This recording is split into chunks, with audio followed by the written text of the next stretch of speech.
So, let's talk about My Father's Dragon. I'll just start off that I never watched a single Cartoon Saloon film before, but that doesn't mean I've ever heard of it. I mean, there were three other anime films that I have heard of before, like Wolf Walkers, Song of the Sea, and Secret of Kells, and of course, The Breadwinner. And I do hear that they have some good, like reviews and good stuff about them. So maybe My Father's Dragon can be a bit of a take for my first experience with a Cartoon Saloon film. So now that we're going into My Father's Dragon, will this film give us that glory, that good stuff in there, like how it was in the previous Cartoon Saloon films? Or is this feel like a joke? Well, when thinking about it, the story itself does seem a bit too simple. Where it starts with a boy named Elmo that works a shop with her mom, and then they kind of run out of money, and then they move to a big city where they're kind of a bit homeless with any money. So now, when Elmo went on to the Wild Island to find a dragon to solve all their problems, but turns out that the world was sinking, and it's Boris that tries to help them trying to bring it up. And then Elmer frees Boris, so that way they gonna go on their adventure to save the Wild Island from sinking while also bonding. The bit, and that's basically all I can say is that the story does feel a bit too simple and way too safe for a Cartoon Saloon film like this. I won't say it's too simple since it does, because it kind of goes in different types of tone. Oh, that's quite difficult to know which film is this even made for. Is it for the kids that are into the goofy humor, or into the adults who is mostly into these depressing moments? And it can get hit hard, way hard. I know that's basically like most films would do, they go off goofy, then sometimes get depressing, but it does go off. But the tone makes it like a complete mess where it's just confused on what it's trying to be. A goofy comedy or something that wants to take itself seriously. But when Elmo actually he gets on the journey with Boris, that's where the plot comes a little interesting, which is mostly like a character-driven story. Where Elmo is trying to lighten his heart while trying to while being on his journey with Boris, while Boris is trying to learn on how to take things more seriously, but even though he kind of acts like a child a little bit. And since it is kind of depressing, there are some times where it has some heartfelt moments in the emotions of the characters. So I'll give that the story isn't too terrible. It can have its flaws, but at least this is a decent one for something like Cartoon Saloon. The one thing I actually give the characters is that the actors do actually bring up a good performance as them. With the ones that actually I think stand out the most was Jacob Tremblay as Elmer and Gaten Matasato as Boris. Which actually can give us some good emotions in the scenes and can bring up some nice comedy goofball style.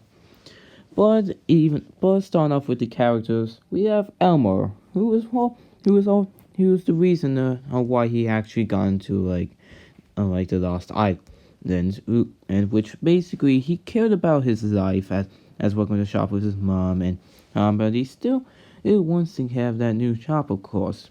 But when he shows up to Wild Island, he kind of becomes more of a jerk, because when he freed Boris, his missions to why he wants to open a shop seems a bit unjuvenile, which kind of makes him a bit unlikable when he's trying to use Boris just for roadside money. But then you got Boris, who is also the second main character of the movie, who is also when Elmo thinks that Boris is a badass dragon, but he's more of a goofball. He also wants to prove that he's badass, but can get into a bit of goofy ways at times. And there are times where his playfulness can get a bit annoying at times. I won't say I don't hate Boris. It's just that you just want to find a way to calm him down before he goes into a sugar rush. And as for the others, there's not a much memorable thing about them, but with the exception of Seiwa and Quan, who are also the most interesting characters of the movie, movie where they want to force Boris to keep their irons up, while one, well, just Seiwa, can be tough, but still has the heart for the animals to keep them safe, while Quan is more of a tough and ruthless type of monkey who just wants to save the island. It sounds similar, but you can definitely tell they are opposites. I would pick up a worse cast, but I'm not too sure if these would be the cast of characters I would want to remember. But even if the film does have a bit of flaws, it's the animation that's actually the best part of the film. Well, it actually does have the same spirit to its children book with the same name of the adaptation. Sure, it's not like to the same levels of the other Cartoon Saloon films, which, by the way, I noticed that because I seen some clips of it. But at least I still that it is still beautifully crafted, with the character designs keeping that simple style to some of the kid-friendly types of designs, especially on some of the creatures, like a bit of the monkeys, the hippos, and even bars themselves, which have a nice design to them, and which is mostly in simple shapes. And I do admire that they do a good job at it. And the character animation is pretty smooth, which still keeps that same old spirit to the past Cartoon Saloon films. But the one thing that actually makes this film stand out is with its action scenes.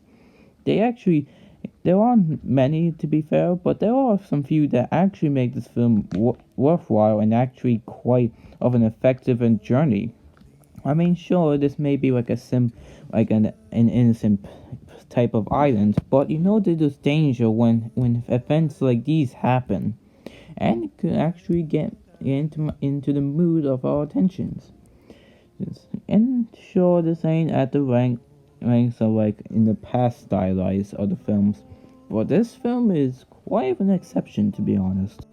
My Father Dragon could arguably be the weakest of the Cartoon Saloon films collection, where it has a bit of a mix of a tone that's just going in completely different ways, and some unpleasantly odd and dislikable characters. But at least it does have a fun story, beautiful animation, some decent worthwhile characters, nice soundtrack, and a great message of it and how it's okay to be afraid. And since this film is mostly act like it's for children, this will definitely be a good choice for them to watch, and I can tell they will obviously enjoy it. And in the same way how I enjoy it, to give this a seal of good. Sure, this film won't get into the ranks of the others, but at least I can say that it's still a Cartoon Saloon film that is worth watching.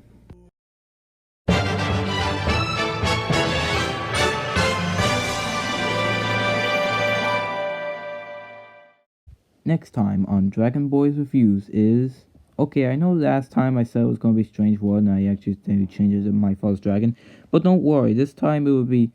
Well, I'm not too sure. It could be Strange World or any film like that. I just hopefully I get the chance to see a few of those. Leaves and tangerines upon